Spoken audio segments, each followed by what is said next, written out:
গত ২৬শে নভেম্বর খুলনা বিভাগীয় কমিশনারের কার্যালয়ে শুরু হওয়া ৭ দিনব্যাপী বিভাগীয় বইমেলার আজ শেষ দিন। কিন্তু বইমেলা প্রাঙ্গণে গিয়ে দেখা যায় বেলা শেষ হয়ে গেলেও অধিকাংশ স্টল পাঠক শূন্য। প্রকাশকেরা বলছেন, একদিকে যেমন অনলাইনে বই কেনার আগ্রহ বেড়েছে, অন্যদিকে বছর এবং মাসের শেষ হওয়াতে বইমেলায় পাঠকের সংখ্যা একদম কম।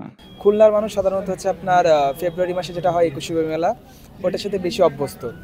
কিন্তু অন্য অন্য যে জেলাগুলোতে বা মানে বিভাগগুলোতে যে মেলাগুলো হয় সেখানে হয় কি আপনার ২১শে বইমেলা হয় না, বাট হচ্ছে আপনার এই বিভাগীয় মেলাটা হয়।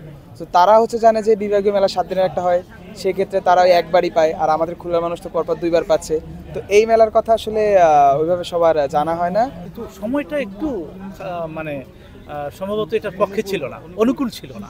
কারণ হচ্ছে বাচ্চাদের পরীক্ষা চলছে। বাচ্চা বলতে হচ্ছে যারা স্কুল পড়ুয়া, তাদের প্রত্যেকেরই পরীক্ষা, এবং সেটা খুবই গুরুত্বপূর্ণ পরীক্ষা, বার্ষিক পরীক্ষা। দ্বিতীয়ত এসেছে আমরা একেবারে মেলারও শেষে এসে গেছি এবং মাসেরও একেবারে শেষ। অন্যদিকে পাঠকেরা জানান, ঢাকা বা অন্য জায়গা থেকে খুলনার মানুষেরা দোকানে এসে বই কিনতে কম পছন্দ করে। তারা বই কেনার জন্য মোবাইল ফোনকে বেছে নিয়েছেন। পাঠক কম, যেহেতু প্রযুক্তির উন্নয়ন ঘটেছে, বিভিন্ন সময় বিভিন্ন মাধ্যম থেকে সার্চ দিয়ে এটা বের করছে যে বইয়ের প্রতি আগ্রহ কমে যাচ্ছে। একটা বইয়ের যে দাম, সেই দাম দিয়ে কেনার ক্রয় ক্ষমতা অনেকের নাই, এটা একটা দিক। মন মানসিকতারও অনেক অভাব আছে। এখনকার খুলনামুখ যারা আছে বা বই যারা পড়তে চায়, তারা এখন ম্যাক্সিমাম হয় কি অনলাইনে অর্ডার করতে পছন্দ করে।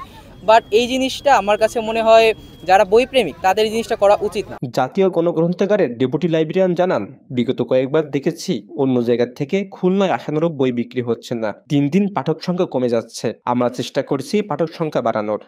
আমরা চেষ্টা করতেছি বিক্রিটা থেকে আমরা বইয়ের প্রচারটা এবং প্রকাশনীদেরকে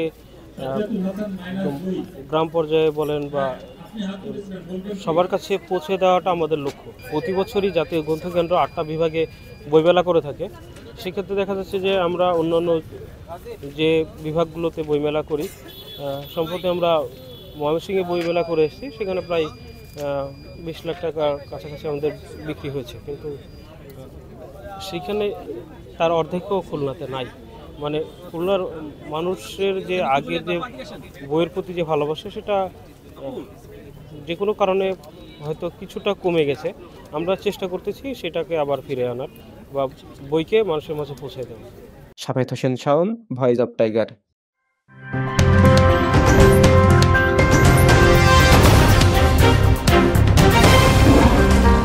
Voice of Tiger.